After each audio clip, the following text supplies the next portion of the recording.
If you are generally slow, changing your body position habits won't make you fast. So is the body position completely irrelevant? Actually, no. It just works in a different way that you might think.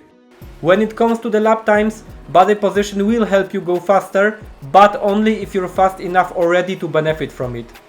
By moving your body around the bike, you do help it turn and transition more easily, which will improve your overall cornering speed and also increase the bike's available traction by changing the combined mass location, lowering the center of gravity and reducing the lean angle in a given moment. However, there's one more key thing that the body position comes in handy for, no matter your current pace, and that is being able to sustain your energy when riding by supporting your body against the motorcycle. Understanding these two different uses will not only help you advance in terms of lap times in the end, but will also make you generally safer and effective riding your motorcycle. In this episode, we'll talk about both so you have a clear idea. Make sure to watch till the end, as I'm going to explain everything to you in a couple of minutes without any filters, straight to the point, in a simple way. But before we start, let me quickly introduce myself so you know who I am and that I'm here to help you. My name is Mike. I'm a professional motorcycle racing instructor from Poland. I've been riding bikes my whole life, and since 2014 I've been practically living on the tracks, moving from one track to the other in my race van. And since 2019 I've been coaching other riders as well, both on and off the racetrack. Body position comes in last. There are at least 6 more important things that you should care about at first if you want to improve your riding. Let's tackle everything one by one. Trajectory, lines. Learning and mastering the track's layout. If you don't ride the correct lines, you will never have the highest possible speed in a given corner.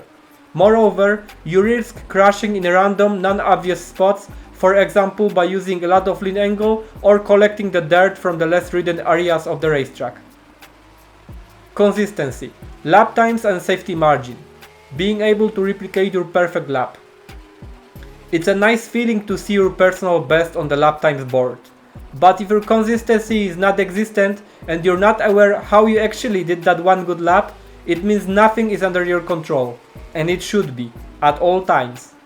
Focus on understanding and planning each next move. You can only truly level up that way. Don't depend on the luck, because it tends to end sooner or later.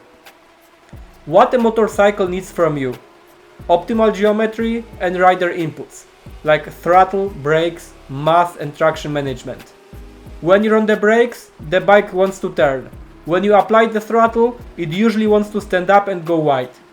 Do you know what trail braking and counter steering techniques are? Are you using them properly, consciously?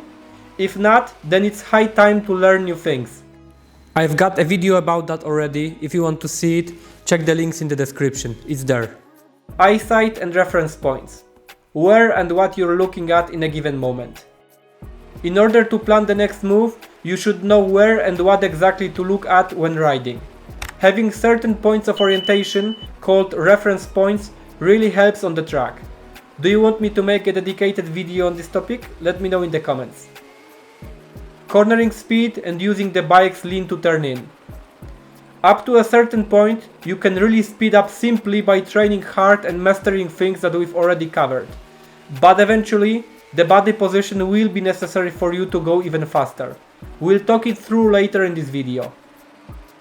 And the last, often ignored thing: proper motorcycle preparation and setup. Have you adjusted the bike to your needs so that you can make perfect use of it? For instance, are you comfortable riding it? Is there anything that hurts you after some times in the saddle?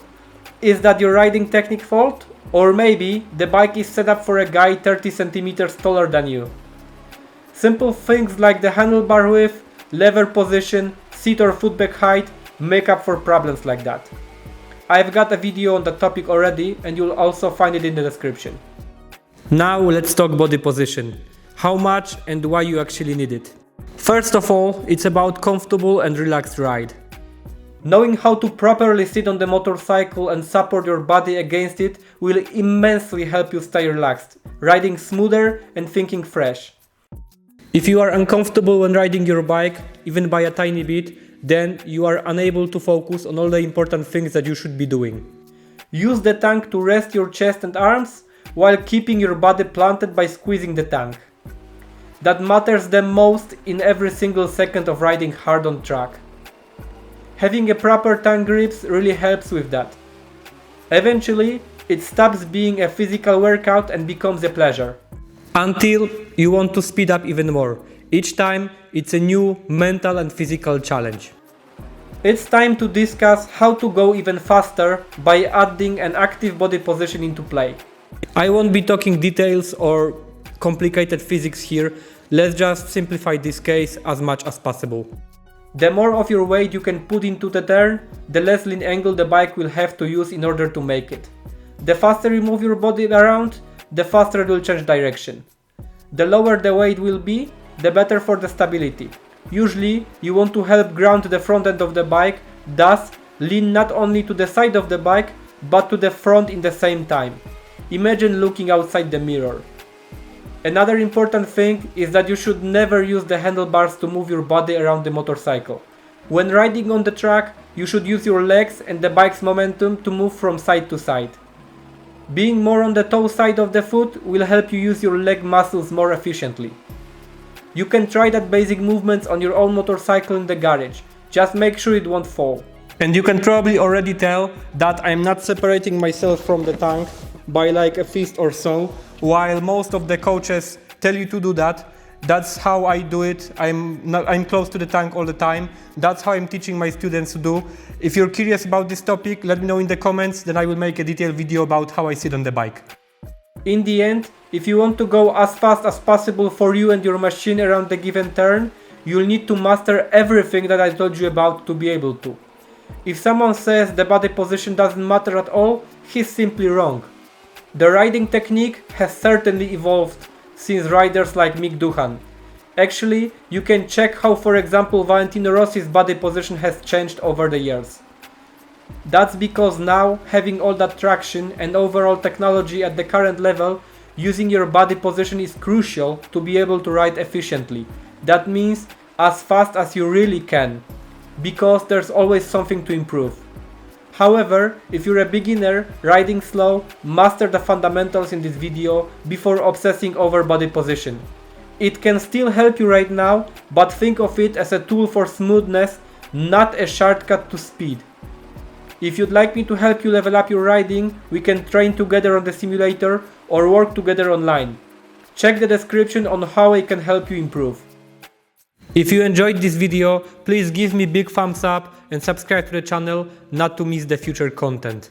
If you really want to see me doing more of those videos, comment something nice, maybe give me some advices on what you would like to see or how I could change what I'm doing so that the algorithm sees you being engaged and I see some motivation in front of me. See you in the next one. Cheers, Mike.